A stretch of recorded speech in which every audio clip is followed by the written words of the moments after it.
In Honkai Star Rail, one of the ways of attacking enemies is to use their skills.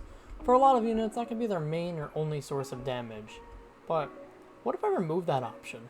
How would disabling a core function of the game affect the playthrough? Well, I guess you'll have to stay tuned to find out.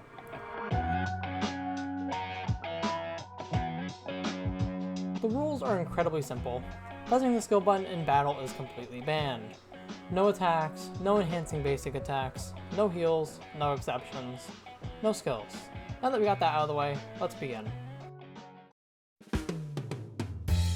Our first order of operations is getting through the tutorial. After watching Kafka do her silly little dance, we're finally able to play the game. Now, the tutorial is designed to be easy and accessible to newcomers, so I'm sure this shouldn't be too much of an...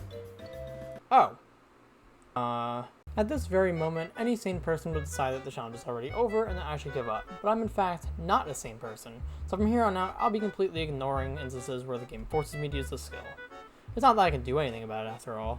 The challenge may continue, but I'll be keeping track of required skill uses from here on out. Having no other options, I use the first skill of the challenge, and don't worry, it's definitely not the last. We then break into the space station and meet up with Silverwolf. I sure hope the first battle with her doesn't force me to use another skill. Apart from those two required skill uses, this part was completely free. After defeating a few more enemies, we make our way to the Stellaron and get to watch Kafka give create our MC. I chose Stella like any normal person would, and to help with the Twitch chat, we named her Barbinga. Say hello to Barbinga in the comments. We say goodbye to Mommy and meet our new teammates, Downhung Incel Mode and July 3rd. Neither of them will be particularly useful for this challenge, but they're my only teammates, so I suppose I'll let them tag along anyway. The first battle with the real team went rather smoothly, but this is when I realized that playing in slow motion without falling asleep would be the real challenge for this video.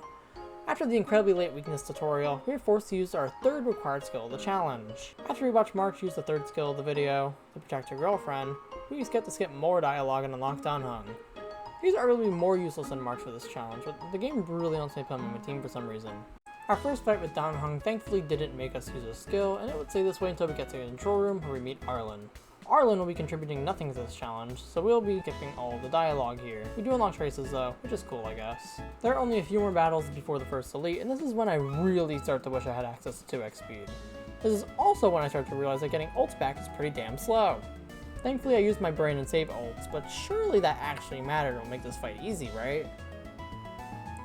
Right before the boss, we acquire our first and only light cone. It'll help MC do a bit more damage, but will it actually help? Let's just continue. As we make our way to the elevator, we are greeted by the ultimate run killer, the Void Ranger Trampler. This enemy was a nightmare. Me, being the clueless individual I am, was not prepared for what this enemy had in store for me. It not only liked targeting Stella constantly, despite March having a way higher aggro score, but it also did a ton of damage. I had to beat this thing quick. I used my ultimates almost instantly to try to take it down as fast as possible, and I was prompted to use March's skill again. However, this time, it let me go back to my basic attack so we don't have to add a fourth skill to the counter. Despite being so close to breaking its shield for the first time, MC was brought right down to 48 HP. This is when I realized that I was in for a bad time. After breaking its shield, the smaller enemies got her down even lower to 4 HP. It got back up, and MC perished. The team slowly died one by one until we got our first team wipe of the round. The second run kinda went the same way as the first, except I literally did no damage. For future runs, I decided that I should target the smaller enemies with MC and focus on the big guy with Downhung, and this strategy would prove to be somewhat effective. On the third run, Stella died almost instantly, but at least I managed to defeat one of the small enemies. Didn't matter, I died anyway. After respawning once again, I noticed that everyone's HP wasn't quite healed up all the way. When I checked the waypoint to see what was up, I then found out that the remainder of this boss would be quite the annoyance. How the waypoints work in this game is that they have a certain amount of healing that they can store, and once all that is gone, well, it's just a waiting game. The time between future attempts was close to 10 minutes, and trust me, it was awful. I did decide to add more clutter to the stream's entertainment though. It'll be gone soon, don't worry. I spent hours on end repeating the same process. Entering battle, dying, waiting to heal back up, rinse and repeat. I really wanted to see this challenge go on and continue as a true no skills run. But as the hours went by, I had the question if I wanted to go through the same process over and over again. As I watched Downhung perish once again, a lot of thoughts just went through my mind. Is this worth it? Should I continue? Will I ever beat this? I just wanted to make some sort of progress, and I just wasn't. This battle was nothing but RNG and I simply just kept getting unlucky. Feeling defeated, I pressed E and officially used the first non-required skill of the challenge.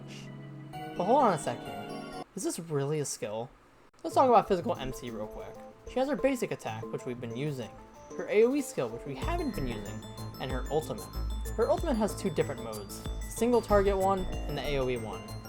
Until I begun reviewing footage for this video, I thought that physical MC's AoE ult was considered a skill, but not only does the in-game description say otherwise, but it also doesn't even consume a skill point. I think this calls for a slight change of the rules. Going forward, no skills simply means not using abilities that are part of the skill description.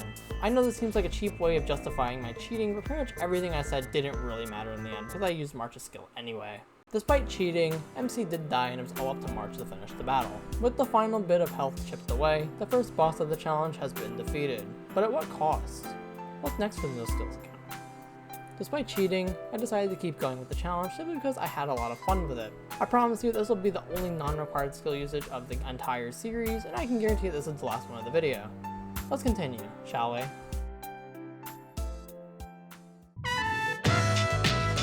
After being saved by Mommy Himiko, we make our way to the Master Control Room and are finally able to pull. This is where the challenge gets interesting because now we finally have the chance to get some actual solid units. However, before I start pulling, I want to briefly go through and talk about all the standard 5 stars and their usefulness on this account. Starting with Clara, she's easily going to be the most useful 5 star to us. Her damage output is rather high and the majority of it comes from her counter. I believe that she'll be the most strongest unit on this account until we get a limited 5 star that doesn't need their skill that much. Her main issue is that we have no way to direct aggro to her as the few abilities that can do that are tied to the skills. Regardless, I believe that she'll be a very strong unit and is the one I would like to get the most. Not too far behind is Japard. He fulfills a completely different role but will also be incredibly strong as a solo sustain. Getting his shield back will be a little bit slower than normal and we lose access to his freeze from his skill, but I don't think that'll be that much of an issue. As you'll see later on, Himiko actually does have some potential in this account. A rather large portion of her damage comes from her follow-up, which, while conditional, is actually rather strong with enough investment. She even has AoE, which is something we definitely will be lacking in this account. Outside of the lack of the skill, the main issues she has are pretty much the same issues she has in normal gameplay, so I suppose I can overlook them. Bailu kinda offers nothing to the account that Natasha and Lynx can do. I guess she can revive, but just don't die. Now let's talk about the units that will serve very little purpose on the account. From the little testing I've done about Yenting, they offer very little utility and damage without the use of their skills. The former does give us access to slowing and imprisonment with his ult, but it takes so long to get it back, so what's the point? And with Yenting, Hunt as a whole is just kinda whatever. And finally, Bronya. She's just kinda useless. Here's a quick little tier list for anyone who skips past the nerd stuff, and now that we've established who we're looking for, let's begin. First, I'm forced to do the single pull on standard to get the guaranteed Asta. I don't think she'll be that great on the account until I get E4, but it's nice to have more characters regardless. In addition to that, I also have access to the mailbox where I can get my 2 free standard 10 pulls, and a copy of Serval, a unit that might actually be pretty good on the account later on. In the first temple, I not only get a pretty solid light cone, but also a copy of Natasha. I didn't know at the time, but Natasha is easily the best 4-star I could have gotten here. The main difficulty from the previous battle came from the lack of sustain. But now, damage I take is no longer permanent, so survivability should be a lot easier. The second temple is slightly less interesting. I did get Sampo though, a 4-star that I was actually thinking about before I began the challenge. At first, I wasn't sure if I was going to do a third 10 pull, but I was told that I was able to buy 3 standard pulls from the shop, which brought me to 7. Knowing that I wasn't going to be pulling for any limited units anytime soon, I decided to use my 160 Jades and do one last 10 pull where nothing of value was gained. After that, I decided that I was done streaming for the day and went off to bed.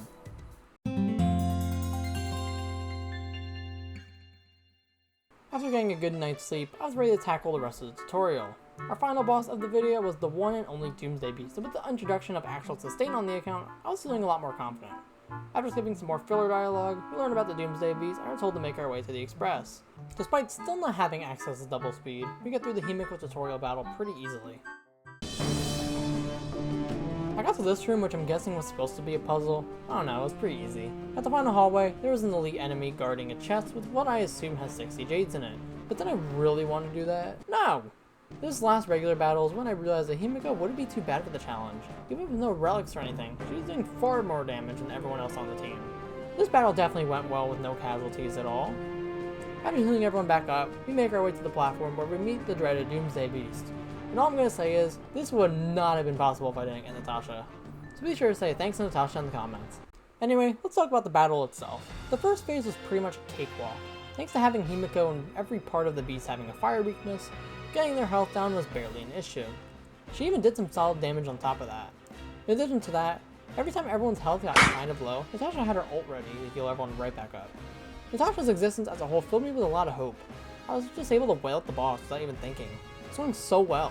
Perhaps too well? Let's not get sidetracked. Once all the parts were taken down, we defeated the first phase, but it's time to do all that but again. This time, however, the beast had access to a party-wide AoE attack that was actually somewhat powerful.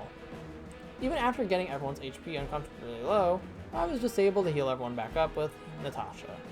I simply wasn't worried. This battle was completely in my favor. By the time anyone got near death, Natasha had her ult back ready to heal everyone. This was it. After breaking the parts once again, I allowed Danheng to do the honors and finish off the beast. Despite the fumble earlier on, I had a lot of fun with this challenge. I'm looking forward to sharing my future progress with you all. The full Doomsday Beast battle will be available on my second channel to watch, and just as a little disclaimer, this format of video will be only used for this video, and not for the future ones. I simply just do not have time to fully script out these videos if I want to be somewhat consistent.